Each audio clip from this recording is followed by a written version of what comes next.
নমস্কার বন্ধুরা, আমি পর্ণা। আপনারা দেখছেন পর্ণা ভিলেজ ফুড। আজ বানাবো কাঁচা আমের আমসত্ত্ব। গতকাল ঝড়ে আমাদের কাছে অনেক আম পড়েছিল, সেই আম দিয়ে আমরা আজ আমসত্ত্ব বানিয়ে দেখাবো। দেখুন বন্ধুরা, কত আম পড়েছিল আমাদের কাছে, এত পরিমাণ আম পড়েছে কালকে আমাদের কাছে। এই আম দিয়ে কিছু আম নিয়ে আমরা আমসত্ত্ব বানিয়ে দেখাবো।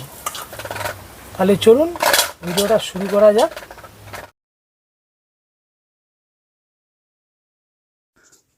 পর্ণা আগে আমগুলোকে হাফ করে নেবে।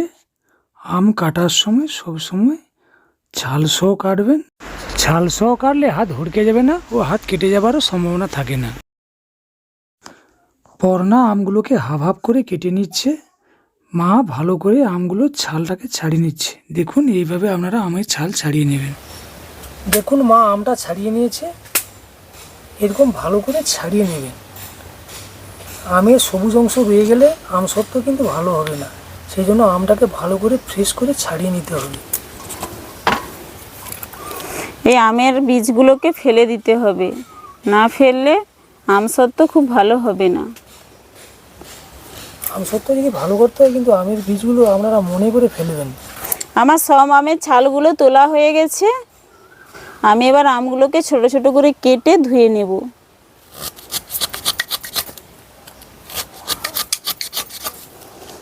দেখুন বন্ধুরা, ভালোই গাঢ় হয়ে গেছে।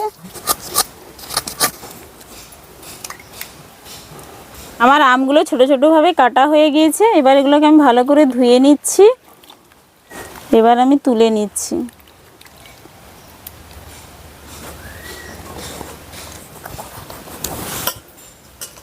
এবার আমরা কাঁচা আমের আমসত্ত্বটা তৈরি করে নেব। তার জন্য কড়াতে মা জল দিয়ে দেবে। মা কড়াতে জল দিয়ে দাও। জল কিন্তু আপনারা বেশি দিবেন না, 1 বাটি পরিমাণ জল দিবেন। দেখুন কড়াটা একটু গরম হয়ে গেছে, ওই জন্য জলটা সঙ্গে সঙ্গে ফুটে উঠছে। এবার আমটা দিয়ে দাও।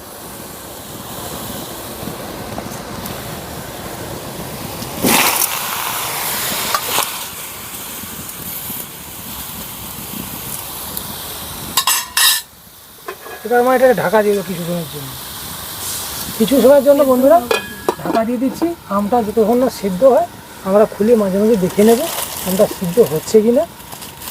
এখন কিছুটা সময় ঢাকা দিয়ে রাখতেছি, আমটা সিদ্ধ হওয়া পর্যন্ত অপেক্ষা করব। এবার কড়াটা খুলে দেখে নেব আমটা সিদ্ধ হচ্ছে কি না। মা কড়াটা খুলো, দেখে নাও। দেখুন এখনও সিদ্ধ হতে অনেকটা বাকি রয়েছে, এরকম নাড়তে থাকতে হবে। আবার একটু সময়ের জন্য আমি চাপা দিয়ে দিচ্ছি। এবার দেখছি এটা সিদ্ধ হচ্ছে, কিন্তু সিদ্ধ হয়ে আসছে। একটু ভালো করে আপনারা সিদ্ধ করে নেবেন, নাহলে কিন্তু হবে না, ছাঁকতে পারবেন না। ছাঁকার সময় আপনাদের অসুবিধা হবে। ভালো করে একটু সিদ্ধ করে, হ্যাঁ সিদ্ধ করে নিলে সুন্দরভাবে হয়ে যাবে। আর একটু অল্প সিদ্ধ করে নামিয়ে নেব। আর সিদ্ধ হয়ে গেছে, আমি নামিয়ে নিচ্ছি। এবার একটু জুড়িয়ে তারপরে আমি ছেঁকে নেব। দেখুন বন্ধুরা, আমটা কিন্তু খুব সুন্দরভাবে সিদ্ধ হয়ে গিয়েছে। এবার আমটাকে ঠান্ডা করে একটা পাত্রে করে আমরা ছেঁকে নেব। আমটা ঠান্ডা হওয়া পর্যন্ত অপেক্ষা করব। দেখুন বন্ধুরা, আমটা ঠান্ডা হয়ে গিয়েছে। এবার মা চাটুতে করে আমটা এই জালির উপরে তুলে দিবে। এরকম একটা আমটা ছেঁকার জন্য আপনারা জালি নিয়ে নেবেন। এই জালিতে করে ছেঁকলে আপনারা ভালোভাবে আমটা ছেঁকতে পারবেন। আপনারা অন্য কোনো জালিতে করেও ছাঁকতে পারেন, তবে এই মশারি ছেঁকা জালিতে করে ছেঁকলে খুব সুন্দর আমটা ছেঁকা হয়। দেখুন বন্ধুরা, এইভাবে ভালো করে আপনারা চিপে চিপে এটা বের করে নেবেন। খুব সুন্দরভাবে বেরিয়ে যাবে।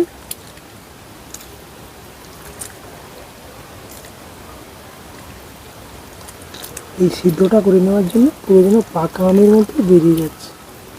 দেখুন অবশ্যই আমসত্ত্ব দেওয়ার আগে থালাতে সরষের তেল মাখিয়ে নেবেন।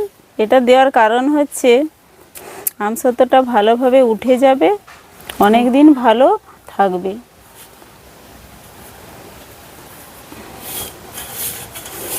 এইভাবে ভালো করে তেলটা মাখে এবার আমি রোদ্রে দিয়ে আসব।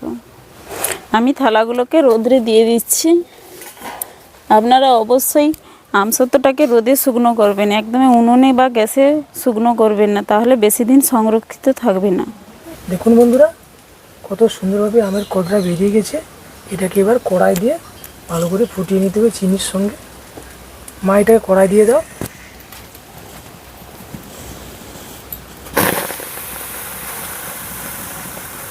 চিনিটা আবার দিয়ে দিব।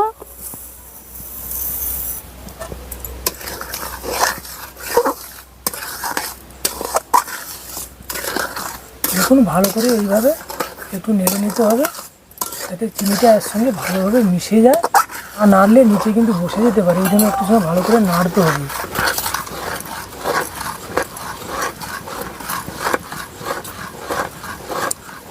দেখুন এটা একটু কালার করে নেওয়ার জন্য আমরা এখানে 1 চামচ কাশ্মীরি লঙ্কা দিয়ে দিচ্ছি।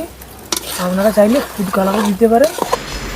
আপনারা যদি কালার না করতে চান তাহলে কাশ্মীরি গুঁড়ো লঙ্কা বা ফুড কালার দেওয়ার প্রয়োজন নেই।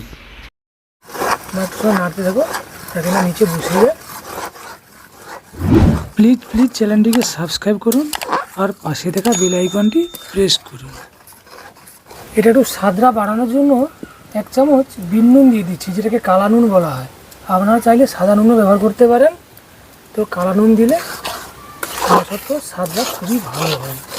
দেখুন বন্ধুরা, এই আমসত্ত্ব নাড়তে কিন্তু খুবই ভালো লাগে, খেতেও যেমন সুস্বাদু, নাড়তেও যেমন সুন্দর লাগে। দেখুন আমসত্ত্বটা কত সুন্দর একটা কালার এসছে। এইভাবে নাড়তে হবে যাতে না নিচে বসে যায়। আমার মোটামুটি হয়ে এসছে, আর একটু সময় নেড়ে এটাকে নামিয়ে নেবে। দেখুন হয়ে গেছে, এবার আমি কড়াটা নামিয়ে নেব।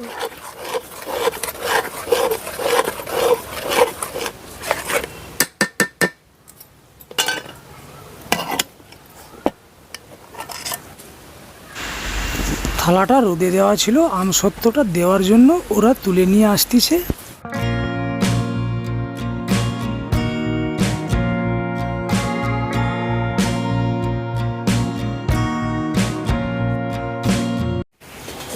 মা থালাটা দেখো, নিচে হাত দাও, কত গরম হয়ে গেছে। গরম হয়ে গেছে।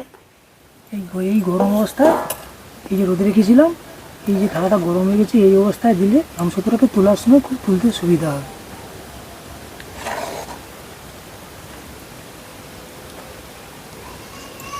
আপনারা থালাতে আমসত্ত্বটা এইভাবে দিয়ে দিবেন, তারপরে থালাটাকে ধরে এইভাবে ভালো করে নেড়ে চেড়ে নেবেন।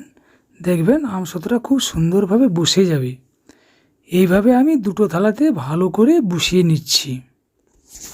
আমি এই দুটো থালাকে রোদ্রে দিয়ে দিচ্ছি।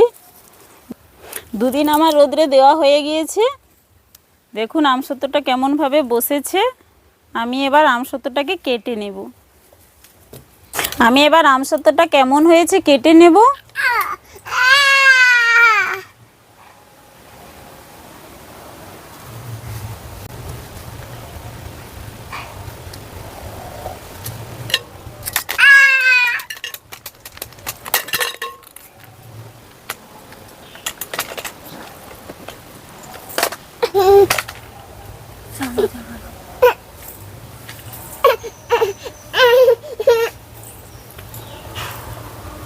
দেখুন একদম দোকানের মতো হয়েছে।